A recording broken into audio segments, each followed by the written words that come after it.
All video games are based on a sole idea of trial and error, or at least they were at one time.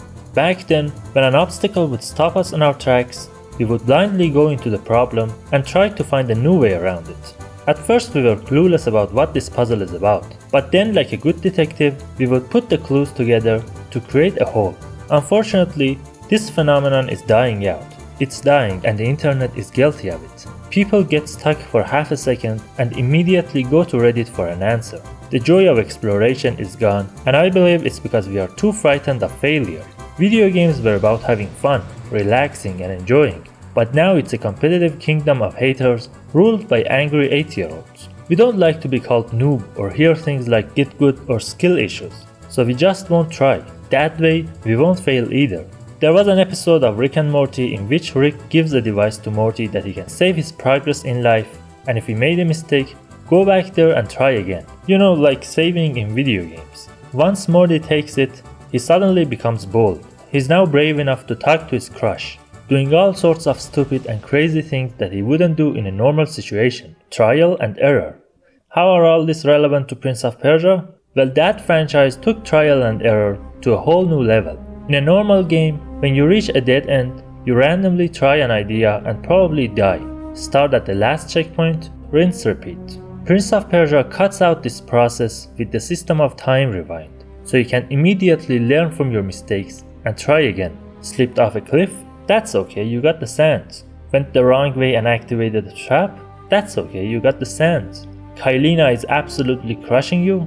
You get the idea. This way, you don't have to go all the way back there and start again. When there's nothing at stake except sand charges, you can act more freely, try more things, and that helps you improve very rapidly. Lots of possibilities are open to you now. You see, Dark Souls series for instance has many hidden locations in which you should risk your life for it. Now since the game is too hard and you put so much effort into reaching where you are right now, why would you jump headfirst for a little chance of finding an armor which won't be of any use for you anyway?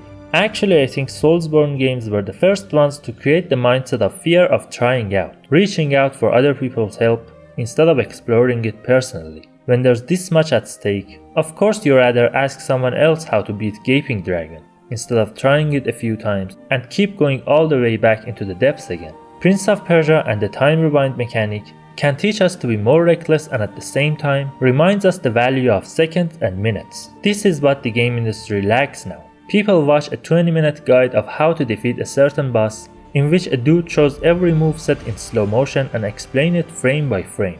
That's not okay. That's not gaming. It's homework.